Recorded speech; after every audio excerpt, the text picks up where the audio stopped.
Fuel to the top, got a filled up engine. In my thoughts, obsession. I will not stop, no, I'm never second guessing. I got a God complex. Haters love to hate, but I never feel pressed. Got a lot on my plate, but I never get stressed. I'll take all the pressure like I'm acing this test. Tear it up like I'm Jason. I see the world like it's ready for the taking. I see this place like a game I'm playing. Straight to the bank to collect my payments. No negotiations, it's my way, I was born impatient. And like a damn Freemason, I'll run this nation. They call me a god. They call me a god. They call me a god. They call me a god. I don't know how to stop. I just go till I drop. Whether it's working or shots, give it all that I got. You can watch me work in my element. Anyone in the way is irrelevant. You wanna cross me, cool, not intelligent. Cause I don't forget shit like an elephant. Go ahead and tempt me, put it on the line and you'll come up empty. If I got time, I'm deadly. Never caught off guard, no, I'm always ready. I got a hand real steady. Look me in the eye and you'll see no hezzy. About to get real messy. I'll put you in a grade 6 feet like Kenny. Call me a god. Call me a god. Call me a god.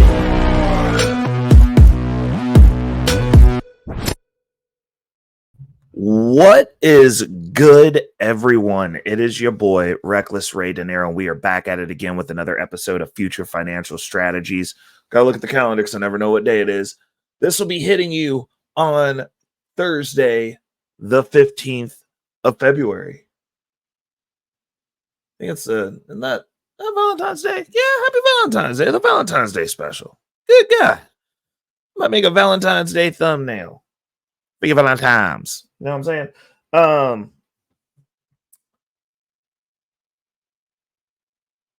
I'm just going to jump right into it. This is going to be a quick and dirty one. I got a couple of news stories that I want to dive into to substantiate. Both of which, I don't like to sound doom and gloomy. I don't like to FOMO people, but it's just the facts of the matter and what you see happening. And when you look at the numbers and when you look at the flows, when you look at what's going on, there's just some things that are becoming very undeniable. And we've talked about it on this channel. Obviously, it's Future Financial Strategies. This is a show that we are tackling the future aspects. Oh, you know what? Speaking of future aspects, do I have that on here? No, I do not. But when we're talking about the future financial strategies, we have this kind of lined up as over on this channel. Obviously, we're going to be jumping a lot more into the traditional finance side of things. We are going to be looking at strategies therein, but as far as future leaning strategies, some counterintuitive strategies, some different plays that we're doing to generate a little bit more additional income, be more efficient with our money.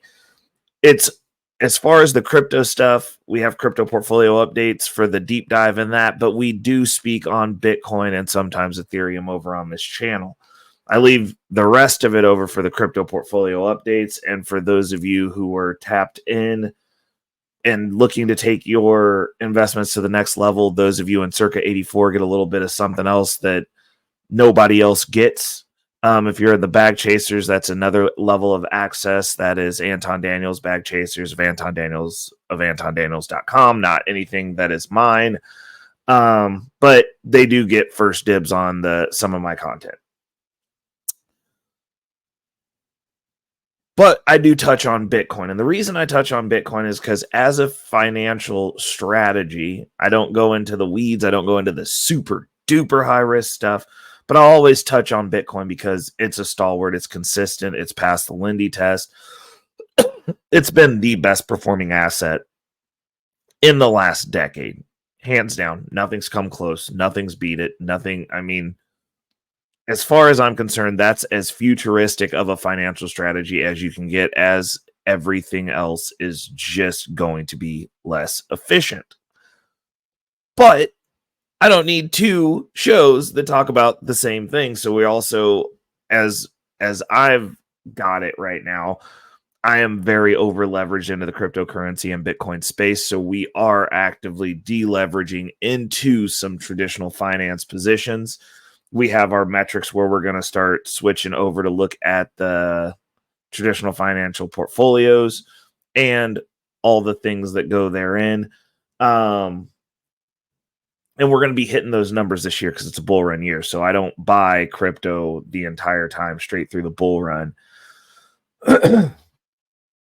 I'm not one of those people. I've got enough in the market to where when the bull run hits, I can switch myself over to different strategies, so that way I'm not riding all the way up to the peak. Like, I know I'll be investing directly with my money through the previous all-time high. I'm generating enough income in the market to where there will still be investments made. And we're gonna keep looking at some other options. We're not gonna just feed through, because the previous bull runs I did invest through the peaks. And which is fine, because I was trying to get as much money into the market as possible. It's worked out for me.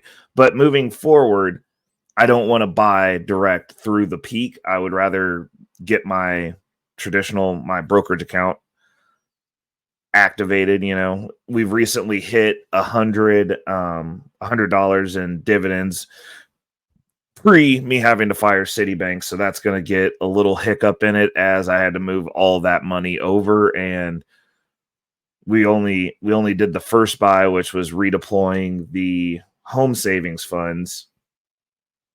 But I did do something interesting. So I'm using one of my accounts because my Citibank account only had 2 accounts.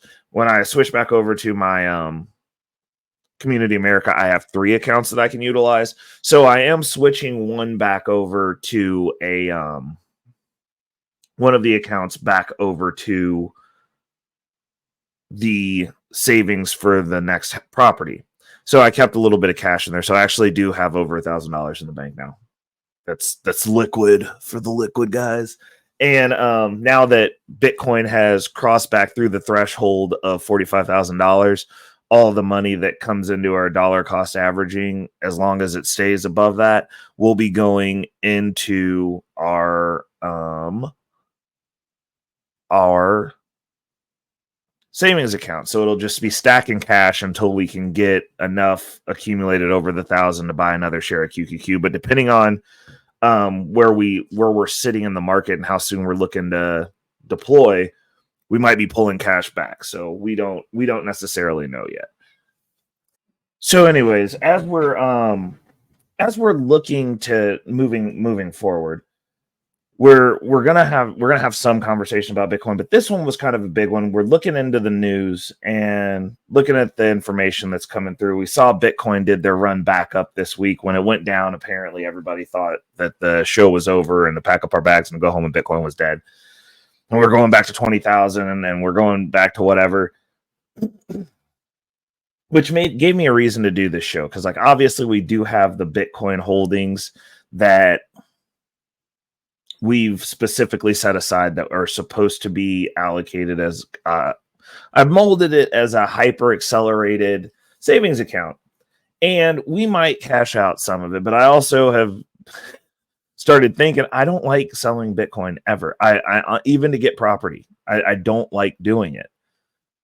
I don't like it. So we're obviously going to be trying to accelerate those savings, so that maybe if we get enough set aside, we can do it in cash, or depending on what type of property we're looking at, just doing, if we cash the Bitcoin out, I want it to be able to be turned into something like a really good down payment. Like, we're gonna try and set this next property up. We're gonna try and create a as good or better deal than what I've got now.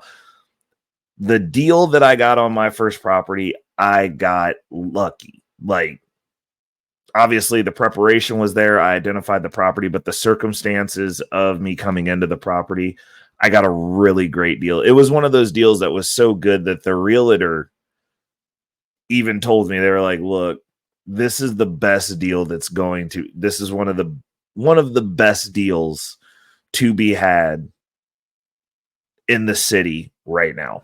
Like, you're not getting into this neighborhood at a better price.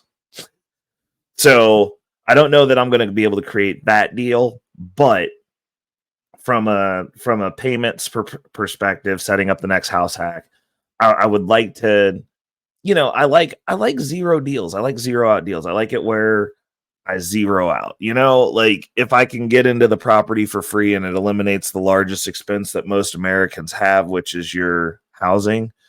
And I can put myself in a position to where that money can then go towards investing for the next property. Those are the types of deals that I like. Get a little bit of a kicker for living there, maybe, but it's not like I'm gouging people. We're just trying to make it efficient so that we can keep scaling up and everybody's in a position where they can save up to do the things that they want to do that are under my covering. And so we're looking towards making one of those deals. We'll see how it goes. We're gonna keep focused on it and see what we can do. Anyways, when it comes to the Bitcoin, though, I named this episode "Why You Should Not Sell Your Bitcoin" because of the dynamics of what's going on, and we're gonna go ahead and jump right into that. I'm gonna bring this back to the screen so that everybody can see it. Make myself small. Look in here. So the name of this article, and we're just going to go over it. If you want to check it out, definitely check out Cointelegraph. I'll keep this up. I've actually decided I'm going to start dropping the links to these articles in the description because we got to show love to A, cite your sources, B, show some love to where you got your sources so that you guys can read for yourself, because I am an advocate for doing your own research. So I'm going to make a news section on both this show and Crypto Portfolio Updates to where the news articles that we cover will have like a section in there where I can throw these in and you guys can have access to them. So that way you too can do your own research and read the stuff that I'm skimming over for you, for yourselves, and glean from it what you will. But the Bitcoin ETFs record third largest inflow day as BTC rises above $46,000. Now, we know that Grayscale had their sell-off, which was suppressing the price because they sold it on the market instead of over the counter, even though they buy over the counter, which is technically, if you want to, it's a dirty way to play the game, but I get it. I understand. We got some buys in low, not complaining. Just got to follow the trend, follow the money. But the other thing that is going on with these ETF inflows is they have over 100,000 Bitcoin. And if you account for the people like myself, like the Teslas, like the MicroStrategies that aren't selling their Bitcoin, and MicroStrategies actively also buying too, but BlackRock and Fidelity themselves have over 100,000 Bitcoin. There's maybe at any given time 400,000 Bitcoin on the market, and they've accumulated this 100,000. MicroStrategies took over a year to get their cache of Bitcoin, and they're still buying, still adding to it. BlackRock and these ETFs have done it in 4 weeks, and it's primarily 2 of them. That's not counting the other ones. There's literally not going to be enough Bitcoin to go around. There just isn't. And like I'm looking at my other plays, because once with the Bitcoin market going up, the altcoin market is going to explode. I'm excited about the numbers. The projections I've already said, like we're looking like those who are in the inner sanctum. My projections for where the net worth is going this year is gonna be insane.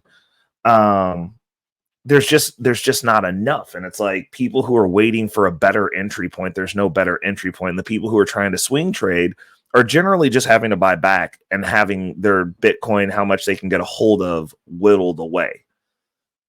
And it's just really going to be a really sad set of circumstances of people who get suckered out of getting positions because they wanted to wait until the bull run when they can get next to nothing. and they're going to position themselves out of the opportunity of this generation. I do believe that this specifically is the opportunity of this generation. This is the wealth transfer. It's a transfer in systems. It's a transfer in mindset. It's a transfer in ideology. It's a transfer in how the money game is played. And those who are not evolving are not going to make it. They're talking about, they've raised the percentage. Granted, it's a company that I'm not exactly fond of, but Kathy Woods from ARK Invest has raised their percentage. They're saying that people should have 20% of their portfolios in Bitcoin. Now, me being 80% into the crypto space, majority being in Bitcoin, I look at that, and they've scaled this up every year because it started off at 1%, then it was 5%. Now we're up to 20%. The shift is happening. It's pivoting. And people just aren't understanding. And I don't believe that they're going to understand until this bull run pops off. And this bull run, they're going to go, oh, well, I'm just going to wait for it to dip back down 80%. And it's like, it might not. It might not, though.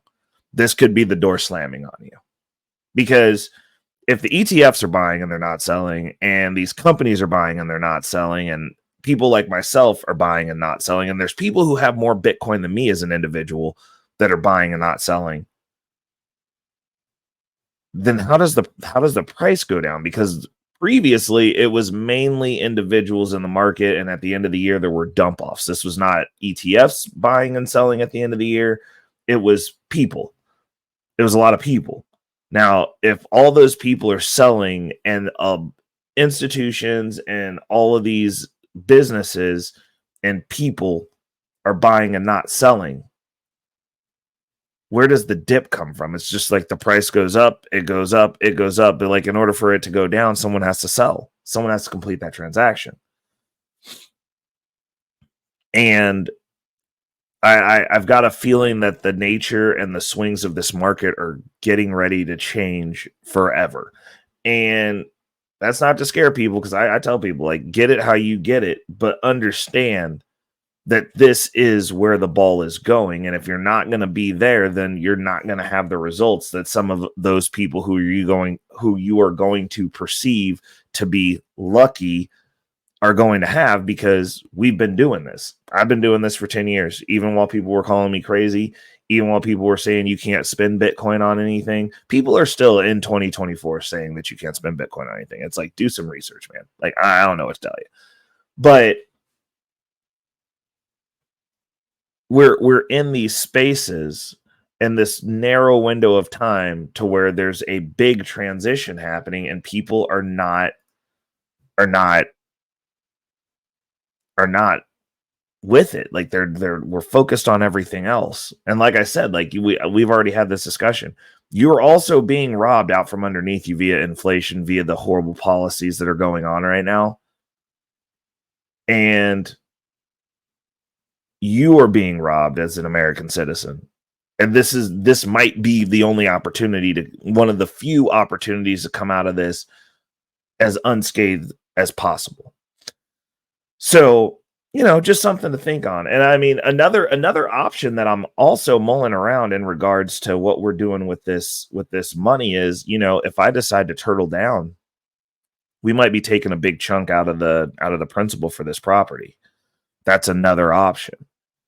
And then, doing something along the lines of like messing around with the HELOC to get the income up and just focus on the portfolio. Like, if I decide to not move, we could be doing a little bit of rehab, big chunk out of the principal, get some additional value in here, get it reappraised, and then, flip that way. Like, that's another option that I've got if the interest rates come back down.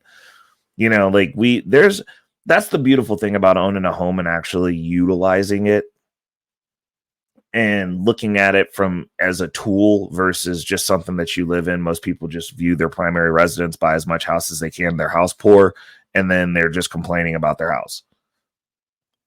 Like me personally, this is a tool. I will be tapping the equity. I will be moving money. It is capital flow. I don't like stagnant money. So the equity in my house, like if the interest rates weren't so high, would be getting deployed to do something. But that also gives you that option. Like I could get a good chunk of this house taken off.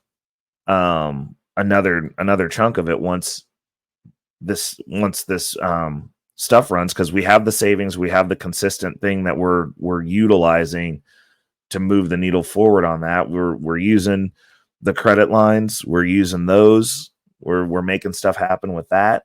So I mean, now I'm thinking, I'm like, dude, I could just, try to run this down and then use the equity to, bolster the income in the portfolio and build my portfolio out. My portfolio's out. I could use it that way. There's a lot of stuff. You get a lot of options.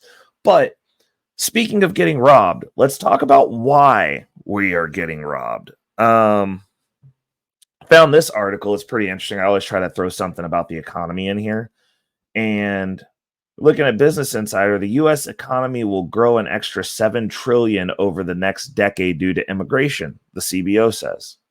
Let's do the quick hits on this. This is a skim one. I'll put this down there to you. This is from Business Insider. So this seems good. They're really trying to market this, just letting anybody and everybody come into the country and do whatever they will. They're really trying to market that to us. It's pretty interesting, but let's talk about why. The U.S. economy will grow by an extra $7 trillion over the next decade, according to estimates from the central banking office. The CBO said the additional growth will be driven by an influx of immigrants. Quite likely the ones that are already here. More workers mean more output, and that in turn leads to additional tax revenue. Good for the U.S. economy? Maybe. Absolutely horrible for the U.S. citizen. You guys need to think about that. When I said you're getting robbed, you're getting robbed. And it's at your detriment. These are the people that we've voted in as a nation. These are the people we've chosen to represent us. They told us there were going to be free milkshakes. Come to find out, the milkshakes are not free. Everything's more expensive. And they're bringing millions of immigrants in to do low wage work, drive down the prices of wages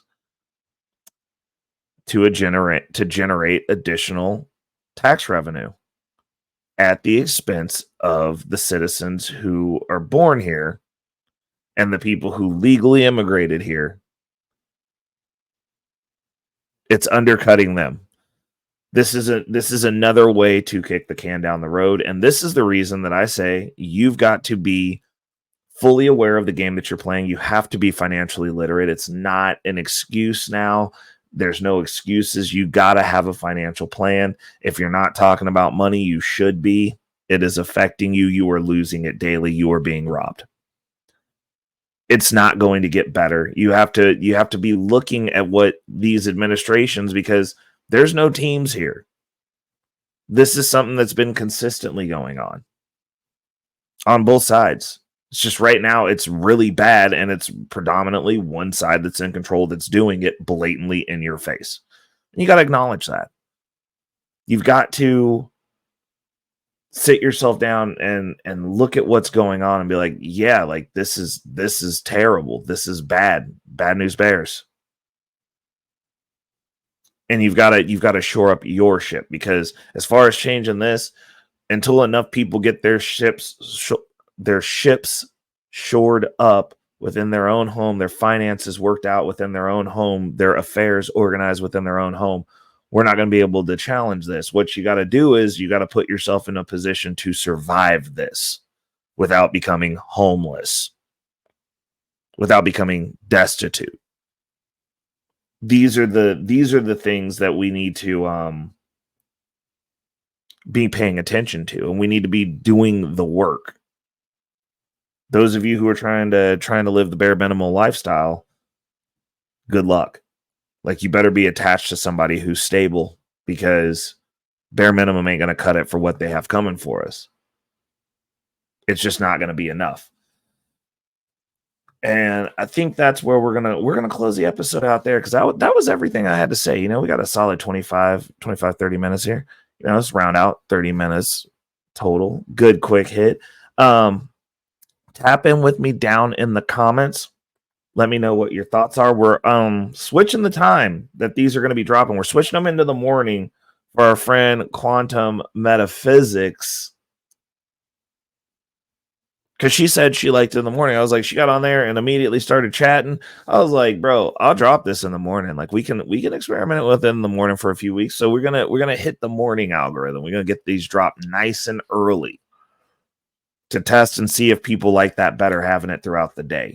Wake up, get yourself a little quick hit, your morning coffee, get some finance going.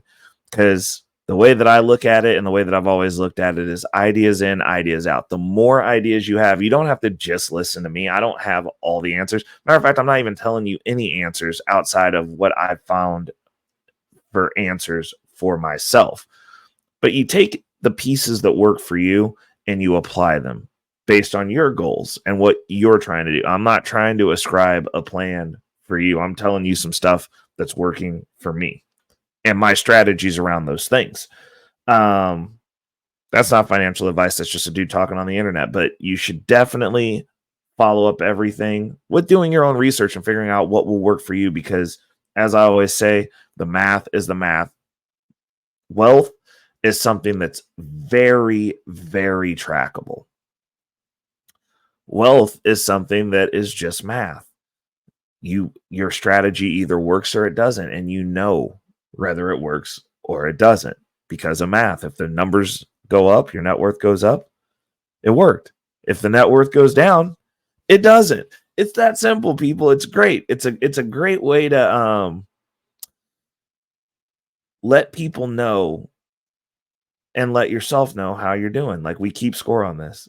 It's that simple. So when people say that stuff doesn't work, I'm like, well, the math says otherwise. When people say that Bitcoin is a scam, I'm like, well, the math says otherwise. Just something to think on. It's your boy Reckless Ray De Niro, and until next week, I am out. Peace.